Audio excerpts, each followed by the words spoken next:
Hi guys, and welcome to the second episode of True Talk. In our first episode, we covered the impact that COVID-19 has had on the real estate market in terms of demand.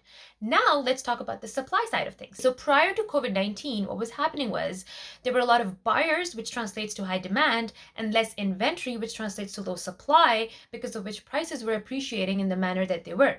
Now, after COVID-19, we have already identified that demand has gone down, but so has supply.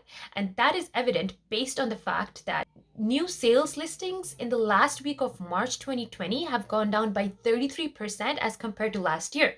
So this means a lot of people who wanted to sell their units have now kept their plans aside. So let's say this is demand and this is supply, and the price is where my hands are intersecting. And so when demand goes down, prices shift and go down as well. But then when supply goes down as well, we go back to where we started from. Now, why is that the case? Well, first, because sellers know that they will not get as good a deal in this market as they would have in January or February or in a hot and rebounding market. There's a lot of competition from the buyer's end, which gives them good prices. The second reason is that government has introduced a lot of stimulus in the market. So the 6-month mortgage deferral plan is definitely helping. People are not panicking, even if they are under a bit of a cash crunch. How long that stimulus helps? Well, that really depends on how COVID-19 plays out. The government is estimating that the lockdown is going to last till June, and the mortgage deferral plan is up till September, which keeps us safe. Let's talk about what happened in 2008, because it always helps to understand what happened in prior recessions. So in 2008, the Toronto real estate market did see a dip, but that was purely due to speculation.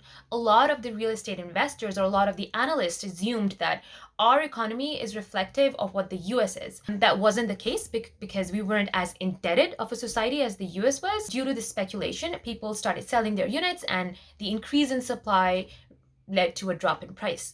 But our market rebounded in 6 months and started appreciating. And a lot of the sellers who had sold their units in that 6-month period regretted, because they would have gotten a much better price for their unit if they would have waited that period out. Now, that being said, Canada is a much more indebted society than in 2008. We should keep that in mind.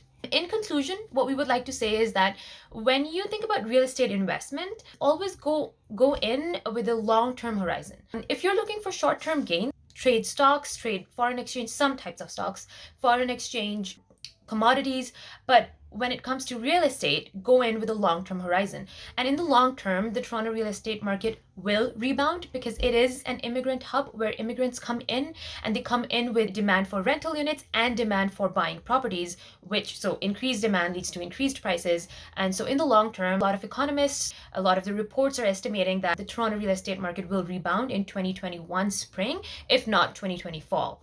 Another thing that I would like to point out is that if you do want to know what is happening in the real estate market, do get access to sold comparables, because real estate is not traded live. Stock market is traded live, so you can see how the prices are going. Real estate is not. You could get access to weekly charts to understand what's happening, but when you look at charts, look at them in conjunction. Don't look at just one chart and try to understand what's happening. So you need to look at the demand side, the supply side, the type of property that have been selling in the market to actually understand what's happening. But if that is not your cup of tea, then do get access to sold comparables. So that was our piece. Like, comment, and share if you found this helpful, and let us know if there's any other topic that you would like us to cover. Thank you.